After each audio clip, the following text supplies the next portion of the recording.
When chaos erupts and fear threatens to consume you, your mental toughness as a firefighter becomes your lifeline. The difference between freezing and fighting lies deep within, a skill that can be learned, honed, and mastered. And today's video, we're going to do just that. I want to give you 3 practical tips to move forward and become mentally strong. Welcome, hotshots, to Firepower X. This is a place where we help you stay one step ahead of stress as a firefighter. My name is Jess. I am a former firefighter and a neuro-linguistic programming master practitioner. What the heck is that? It means I'm a personal trainer for your mind.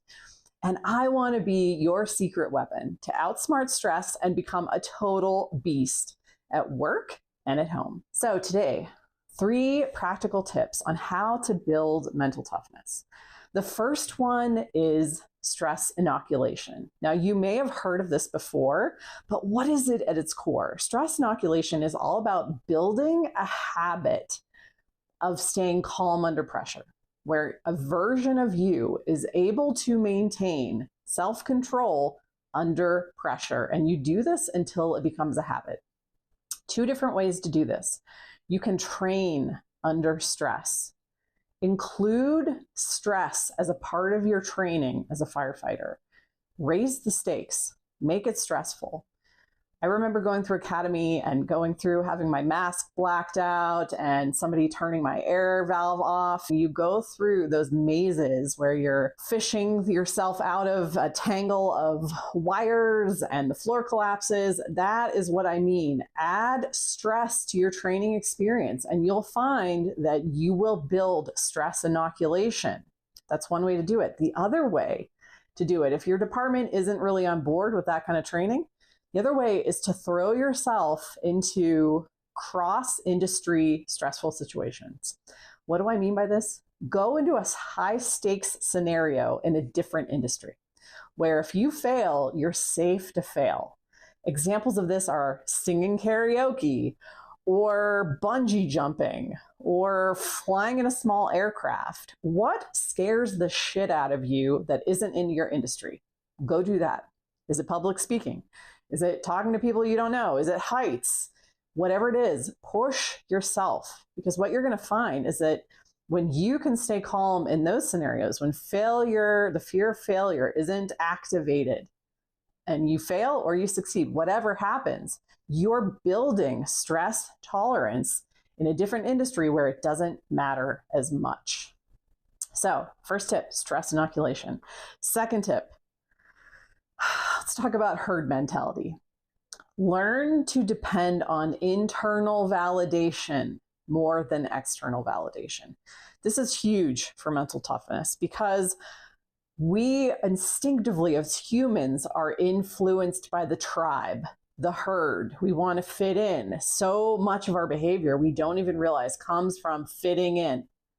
Social norms, social pressure, what we perceive that other people want from us, just doing it so that we are not outcast into the world and then die alone. Quit chasing approval, praise, appreciation, recognition. Quit chasing that stuff. That makes you fragile. It makes you fragile. Anything you want to hear from someone else, tell it to yourself in your own mind. Those become the things that you tell yourself. Build yourself up in here. Again, it doesn't matter. Your brain cannot tell the difference between what you perceive out there in your physical reality and what you tell yourself, what you believe in your own mind. Your brain cannot differentiate between these 2 things. And so if you hear people giving you that recognition in your head, if you see them appreciating you, if you do all this stuff in an imaginary sense, it can be just as powerful as if it had just happened out there in your day-to-day experience. The herd mentality is just that. It is great for those who don't want to think for themselves. If you want to be tough, if you want to be able to withstand things that the herd cannot, you have to start thinking for yourself. You have to. Build yourself first. Whatever you want from the outside world, give it to yourself within, in your head. This is where it starts. You have 12,000 to 60,000 thoughts per day. You don't think you could take a small percentage of those and repurpose them to building yourself up? Hell yeah, you can. No excuses. The third thing, Because when we talk about herd mentality, the herd is fickle. The herd is fickle. One day they love you, the next day they hate you. Being tough means it doesn't matter. That doesn't matter. You are independent of their perceptions, of their attitudes, of whatever they feel or project onto you. Mental toughness is actual cognitive flexibility. This is tip number 3. Mental toughness is cognitive flexibility. The more flexible you can get, the more tough you're going to be. You're going to be able to withstand anything. Avoid the tunnel vision of narrow interpretations of a situation. Think about the Great Depression. There's so much messaging about, oh, we're in a Great Depression. Everyone needs to cut back and not eat as much meat, and all of the things, the prescriptive things that the people not living in that time were told to do. Save your pennies. My grandma had like buckets of like plastic bags she had saved and pennies and all kinds of weird pieces of foil. This is what they were told to do. That herd mentality. Oh, it's scarcity. It's scarcity. Avoid the tunnel vision of that, because most people's natural then knee-jerk response is fear. They get afraid. They get scared. Can you see the situation differently? Mental toughness is cognitive flexibility. Can you reframe the situation?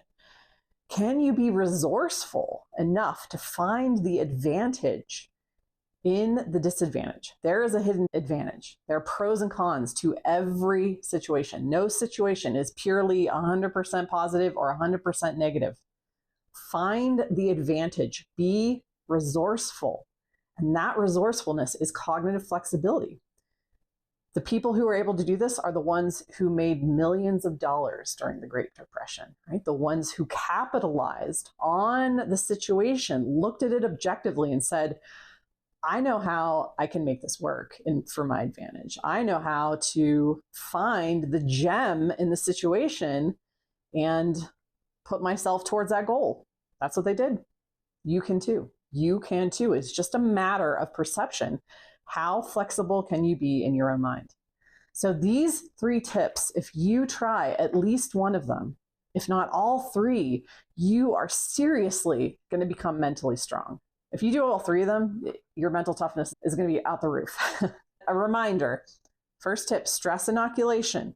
Build a habit of staying calm under pressure, whether in your own industry or in another industry that doesn't matter as much. Number 2, learn to depend on internal validation versus external validation. Build yourself up outside of that herd mentality. Tell yourself what you want to hear. Believe about yourself what you want to believe, independent of whether someone else is validating you and telling you that same thing. That's what you have to do. Number 3, mental toughness is cognitive flexibility. Find the resourcefulness in any situation. Avoid tunnel vision of the typical, usual interpretation of a bad situation. Find the gem. And these 3 things, when you do them, you start to play in an entirely different league of your own. Drop a comment below. Let me know if this was helpful, if you tried it, if you have any questions. I'm happy to engage with you. And if you found value in our content, subscribe to our channel. We'd love to have you join us. And if you want even more mental fitness and performance coaching content, come join our community over at firepowerx.com, where we provide regular information like this, live coaching opportunities, peer networking, and so much more. And thanks for watching, guys. We'll see you in the next video.